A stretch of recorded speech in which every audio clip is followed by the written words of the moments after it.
आज एक research scholar की कहानी सुनाता हूँ जिसकी डिस्कवरी बहुत अच्छी थी। Queen Elizabeth prize for engineering भी मिला पर वो रिजेक्ट हो गई थी।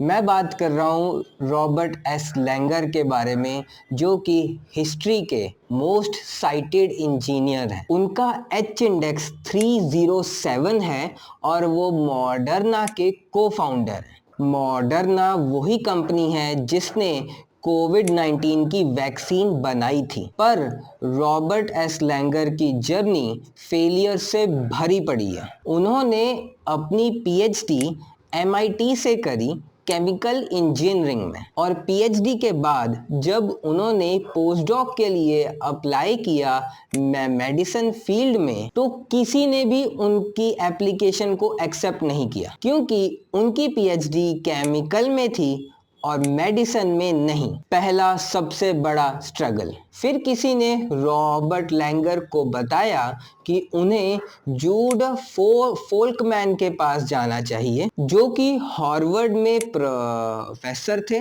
और बॉस्टन चिल्ड्रन हॉस्पिटल में सर्जन थे। ऐसा इसलिए क्योंकि प्रोफेसर फोल्कमैन एक ऐसे प्रोफेसर थे जो कि उन लोगों को एक्सेप्ट करने के लिए जाने जाते थे जिनका बैकग्राउंड अनयूजुअल हो, जैसे कि रॉबर्ट लैंगर का था। प्रोफेसर फोल्कमैन की लैब में रॉबर्ट के पास एक चैलेंज था कि वो कोई ऐसा मेथड ढूंढेंगे जिससे एंजियोजेनेसिस इनहिबिटिंग ड्रग को ट्यूमर तक पहुंचाया जा सके। एंजियोजेनेसिस इनहिबिटर्स वो ड्रग है जो कि ट्यूमर के अंदर की ब्लड वेसल्स को ग्रो करने से रोकता है और अल्टीमेटली ट्यूमर को फैलने से भी रोकता है। रॉबर्ट ने 200 से भी ज़्यादा मेथड्स को ट्राई किया और वो सब फेल हुए। इमेजिन 200 एक्सपेरिमेंट्स करना और सबका फेलियर होना। जब वो ऑलमोस्ट गिव अप करने वाले थे तो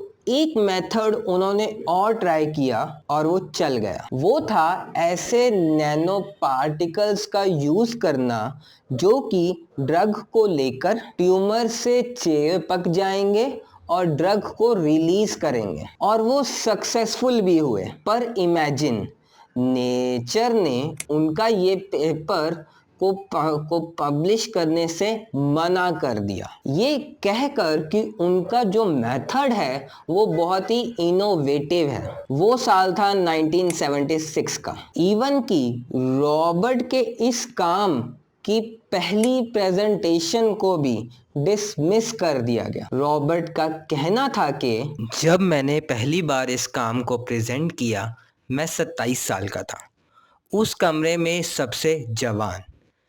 जब मेरी प्रेजेंटेशन ख़त्म हुई, मुझे उम्मीद थी कि सब मुझे इनकरेज करेंगे, पर जैसे ही मैं पोडियम से उतरा, कुछ प्रोफेसर्स मेरे पास आए और कहा, तुमने जो भी बोला हम उस पर यकीन नहीं करते।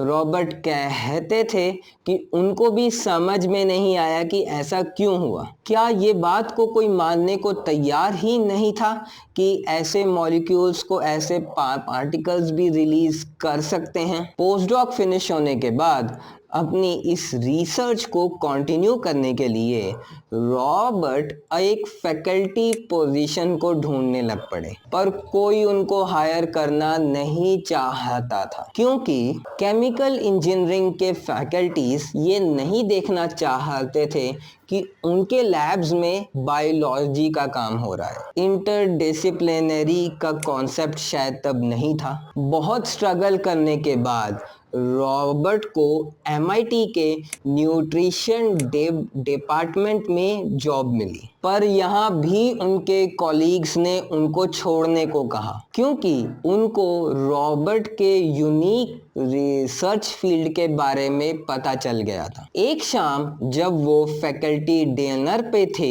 एमआईटी के प्रोफेसर्स के साथ, तो एक सीनियर साइंटिस्ट ने रॉबर्ट के ड्रग डिलीवरी के कॉन्सेप्ट को सुना और रॉबर्ट के चेहरे पर सिगरेट का धुआं फेंकते हुए उन्हें नई जॉब ढूंढने को कहा। इमेजिन। पर रॉबर्ट फिर भी लगे रहे। रॉबर्ट ने बहुत ट्राई किया कि अपने इस ड्रग डिलीवरी के कॉन्सेप्ट को एक पेटेंट की तरह फाइल करें, पर सक्सेस नहीं मिली। 5 साल लग गए रॉबर्ट को इस पेटेंट को फाइल करने में, वो भी तब जब कुछ जाने माने साइंटिस्ट ने रॉबर्ट के काम की तारीफ की। तब जाकर पेटेंट ऑफिस के लोगों ने रॉबर्ट के पेटेंट को एक्सेप्ट किया। ये तो सिर्फ एक कहानी है रॉबर्ट के स्ट्रगल की। आगे जाकर रॉबर्ट ने 1200 से भी ज्यादा पेटेंट्स को फाइल किया और उन पेटेंट्स को 300 से भी ज्यादा कंपनीज को लाइसेंस किया। रॉबर्ट